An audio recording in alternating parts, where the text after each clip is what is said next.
Bueno, hola, acá vamos a ver la clase de quinolonas, que por suerte para ustedes es una clase muy cortita. Las quinolonas son un grupo de antibióticos cuyo sitio de acción va a ser el ADN bacteriano. Y es por eso que acá les puse que otros antibióticos que estuvieron viendo o van a ver ahora también tienen acción sobre el ADN, ¿sí?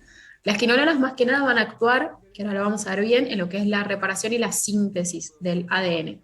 Pero después vamos a tener a los que interactúan con la síntesis de folato, como son las sulfonas, las sulfonamidas y la trimetroprima, que al interactuar con estos precursores lo que van a hacer es disminuir la síntesis de ADN, y los nitrocompuestos, como el metronidazol, por ejemplo, que lo que generan es un daño directo en el ADN a través de la acción de radicales libres.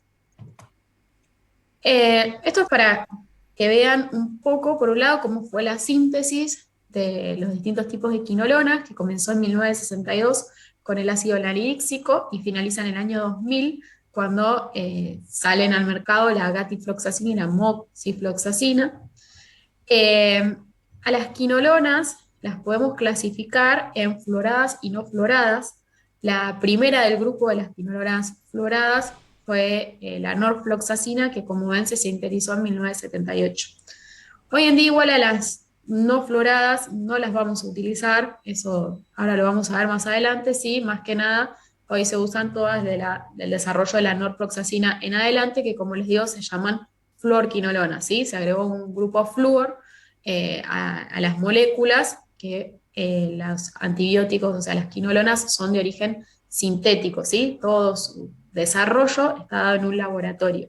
Así que lo que se hizo fue el agregado de un grupo flúor, que es lo que le da el nombre, ¿sí?, de fluorquinolonas.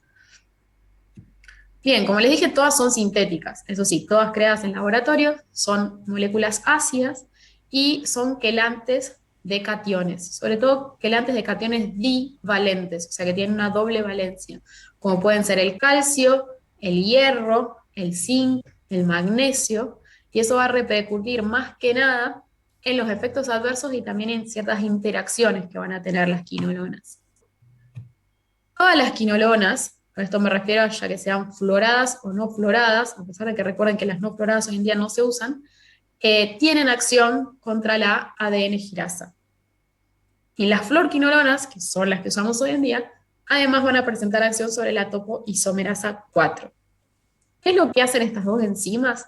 Participan en todo lo que es el enrollado y desenrollado del ADN bacteriano, ¿sí? Eh, Obviamente, para interactuar con estas dos enzimas, las quinolonas van a tener que ingresar a las bacterias. En el caso de las gram positivas, lo hacen como siempre por difusión simple, y en el caso de las gram negativas, se van a tener que valer de las orinas. ¿Qué es lo que hacen una vez que están en el interior de la bacteria? Como les dije, las florquinolonas, que son las que usamos hoy en día, se van a unir tanto a la ADN ginasa como la ADN, como la topoisomerasa 4. ¿Y qué es lo que hace la ADN girasa? La anihilasa es una enzima que va a participar en lo que es el enrollado, desenrollado del ADN cuando la célula va a comenzar su división, ¿sí? Cuando la bacteria se va a dividir. Para eso la ADN girasa se va a localizar por delante de la horquilla replicativa, ¿sí? Acá justamente se abre en las dos hebras para poder comenzar la duplicación. Y esto, o sea, al romperse el ADN, para permitir el desenrollamiento, va a generar, o sea, a nivel distal, un superenrollamiento, ¿sí?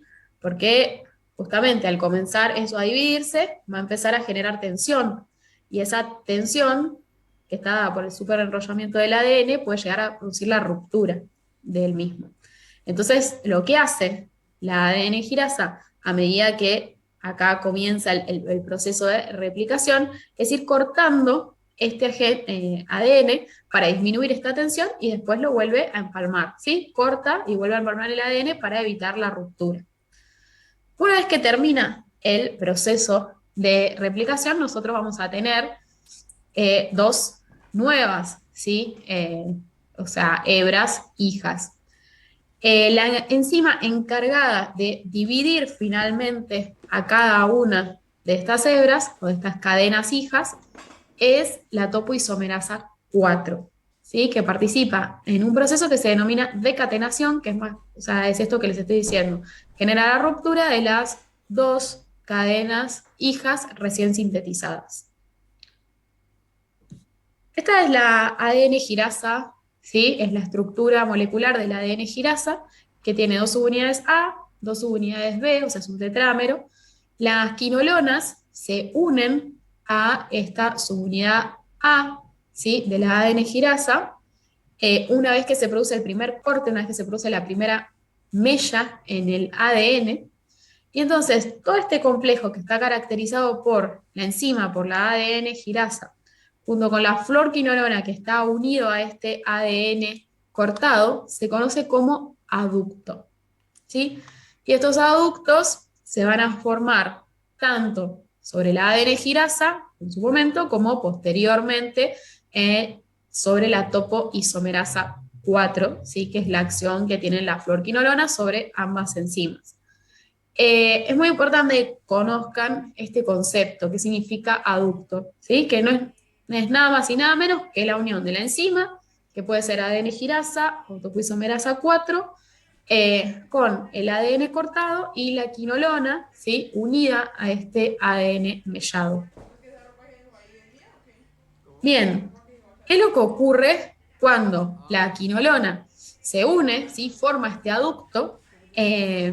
Impide justamente lo que es la síntesis del ADN, ¿sí? Va a interferir en la acción de la ADN girasa y de la topoisomerasa 4.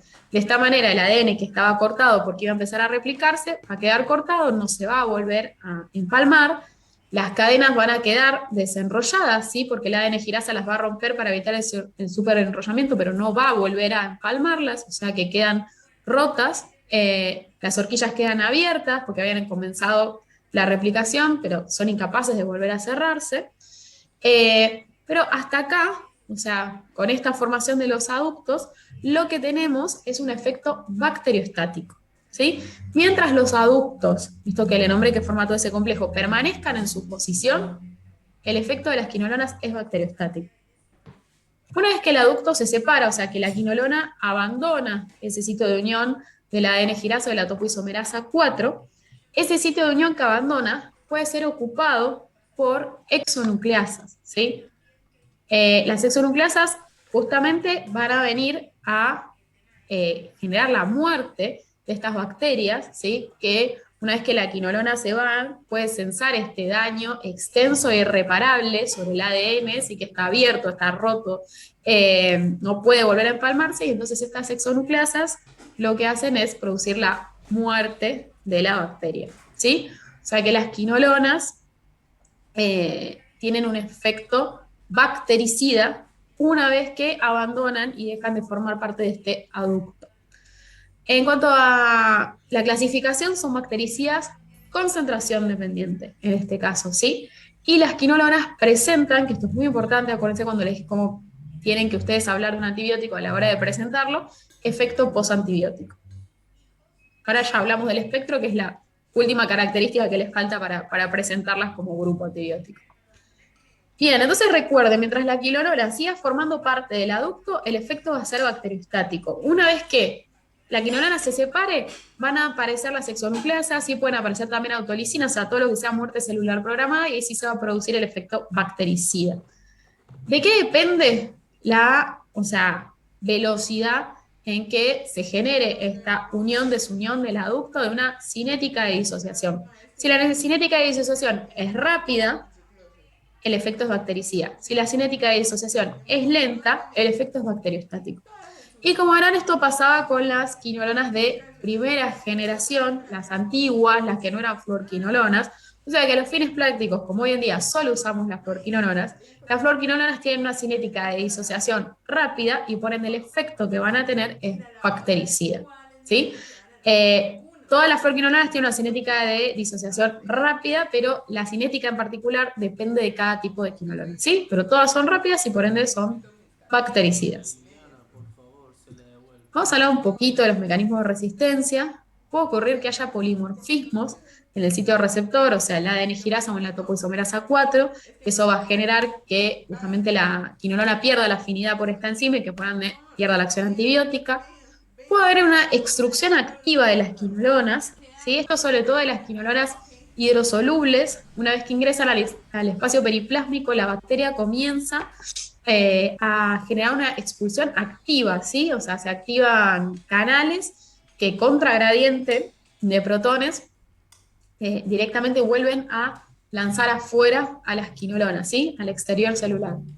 Y si no, lo que puede ocurrir, sobre todo los gram negativos, que recuerden que tienen las porinas para que las quinolonas o cualquier antibiótico pueda acceder mediante las porinas al espacio periplásmico, lo que hacen es disminuir la permeabilidad de las mismas, haciendo impenetrable, ¿sí?, el ingreso de cualquier antibiótico. Vamos a hablar entonces de las generaciones. Le dije que las de primera generación, que ya no usamos más, el ácido nalíxico, el ácido epidímico, eran las no fluoradas, ¿sí? No tienen el agregado este grupo flúor. Que además, como tienen una cinética de disociación lenta, son bacteriostáticas. Las quinolonas de primera generación tenían un espectro muy pequeño, sobre todo reducido a lo que eran enterobacterias, ¿sí? O sea, bacilos gram negativos, no obviamente pseudomonas. Y como les digo, ya no se utilizan más hoy en día. Más que nada no se utilizan más por esto. Un espectro muy pequeñito, asociado a efectos solo bacteriostáticos y a características farmacocinéticas que no eran las mejores. No tenían buena biodisponibilidad oral, no tenían buenas vidas medias, eran cortas, solo concentraban bien en orina, ¿sí? Y es por esto que hoy ya no se utilizan más. Ahora sí pasamos a las fluoradas, ¿sí?, que son las de segunda, tercera y cuarta generación. Estos fármacos sí son bactericidas y tienen un espectro ampliado, ¿sí? Van a seguir actuando solo sobre bacterias, pero le agregan varias bacterias más a lo que eran las no fluoradas. Dentro de la de segunda generación tenemos la norfloxacina, la ciprofloxacina y la ofloxacina. De tercera generación tenemos a la levofloxacina, ¿sí? Y a la lomefloxacina, que ya se imaginan, si lo ven en ese color en una clase mía, es que no se comercializa en este país. La gatifloxacina y la moxifloxacina como representantes de cuarta generación. ¿Por qué la levofloxacina tiene este asterisco? En realidad, la levofloxacina, si vamos puramente a su estructura química, debería ser una quinolona de segunda generación. ¿Por qué está en la tercera generación? Porque el espectro, que es lo que más nos va a importar a nosotros, es un espectro de tercera generación, ¿sí? Entonces es por eso que se hace esta como salvedad, en realidad químicamente similar a las de segundas, pero el espectro es de una quinolona de tercera generación. Vamos a hablar entonces del espectro, ¿sí? Las de segunda generación tienen acción sobre bacilos gram negativos, o sea, sobre enterobacterias, como pueden ser E. coli, Shigella, Salmonella, ¿sí?, Proteus.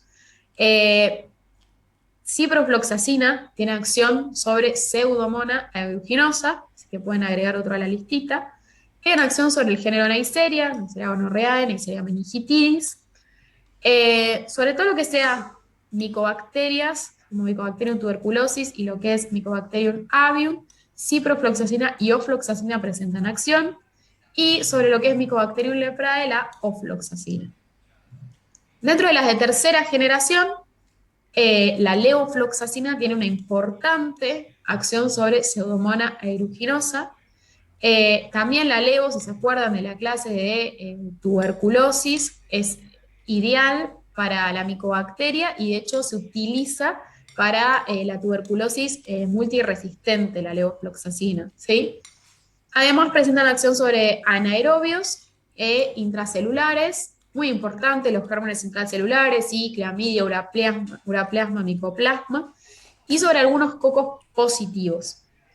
Y las de cuarta generación ya ven como que pierden la acción de las quinolonas anteriores sobre gram negativos, más que nada la gatifloxacina, la moxifloxacina, presentan acción sobre Mycobacterium tuberculosis, sobre todo para cuando hay tuberculosis multiresistente. Tienen acción sobre algunos cocos positivos, como puede ser estáfilo, estrepto, y también contra anaerobios e intracelulares. De hecho, las de cuarta mejoran esta acción sobre los cocos positivos y sobre anaerobios y gérmenes intracelulares.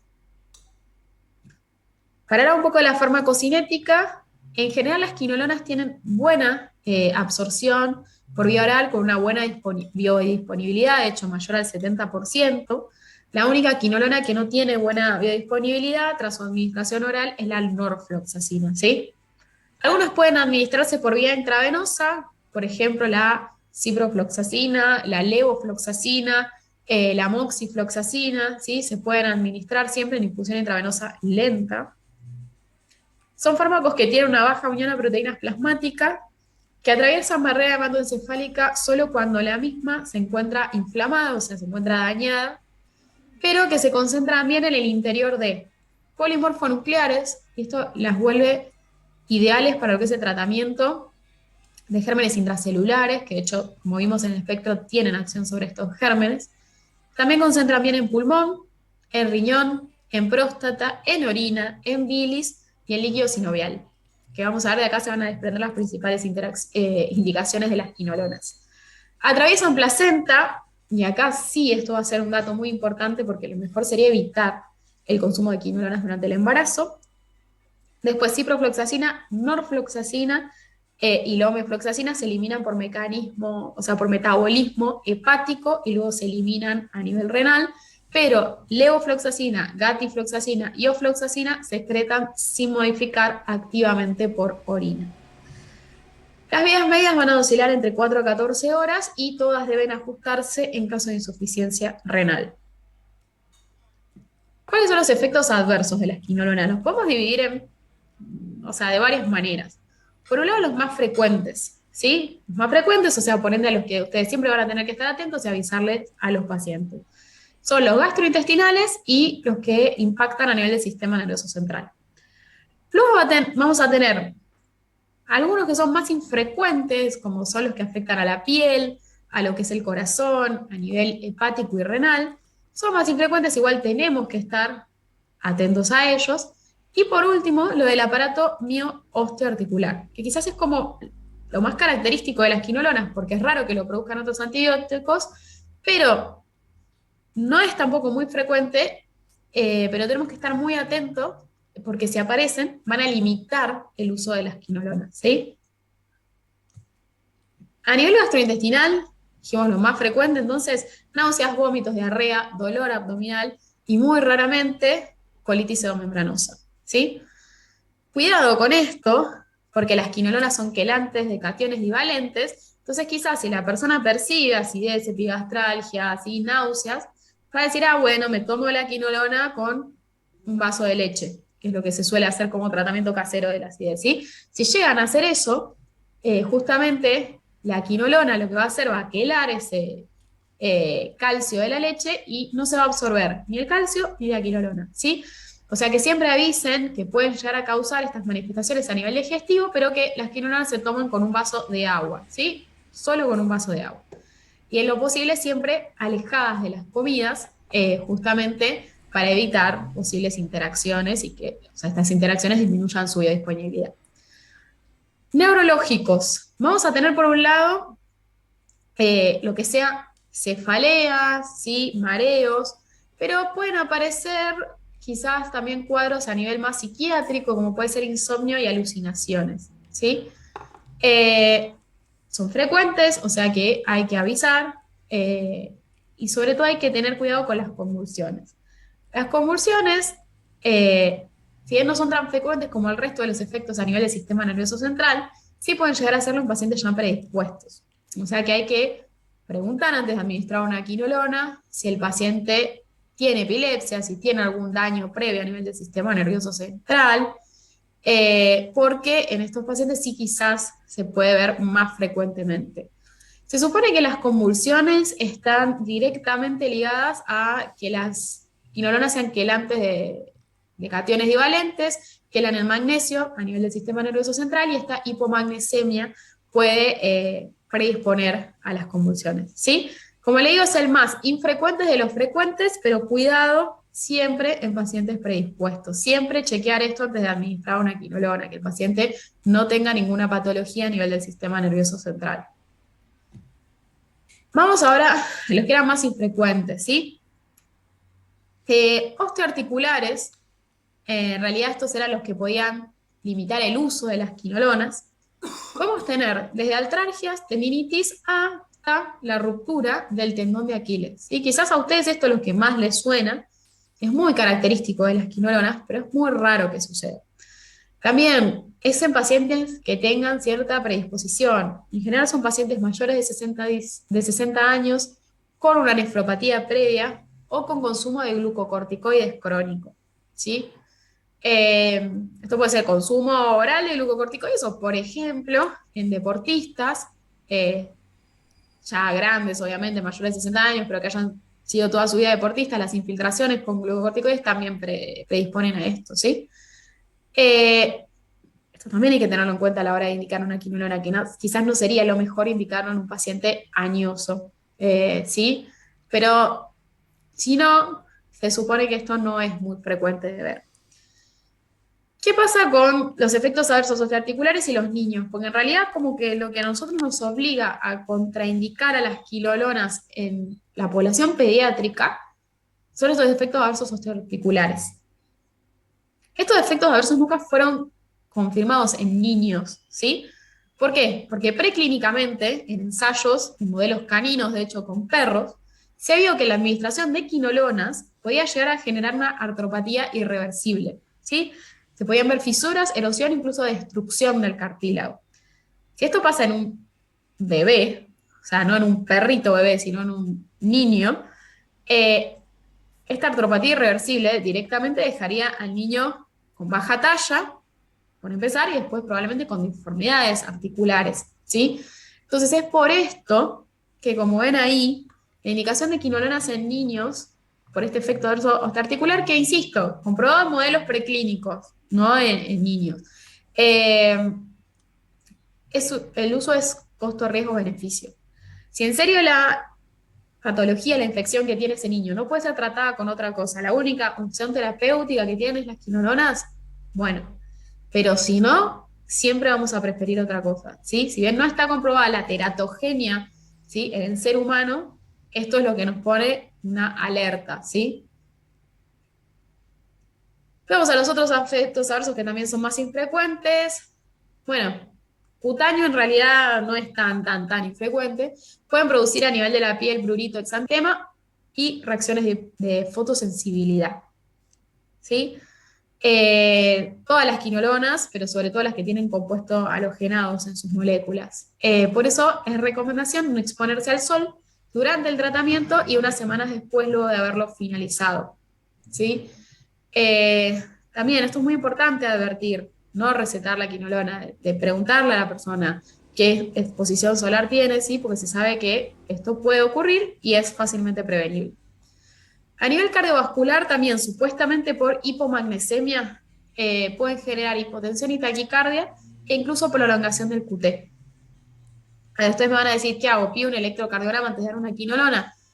No sería necesario, salvo que esa persona ya tenga una alteración. Pregunten siempre si tiene una arritmia, si consume algún antiarrítmico, ¿sí? Porque ahí sí habría que evaluar qué se hace. A nivel renal pueden generar cristaluria porque precipitan, recuerden que es eliminado por vía renal, pueden precipitar y generar cristaluria.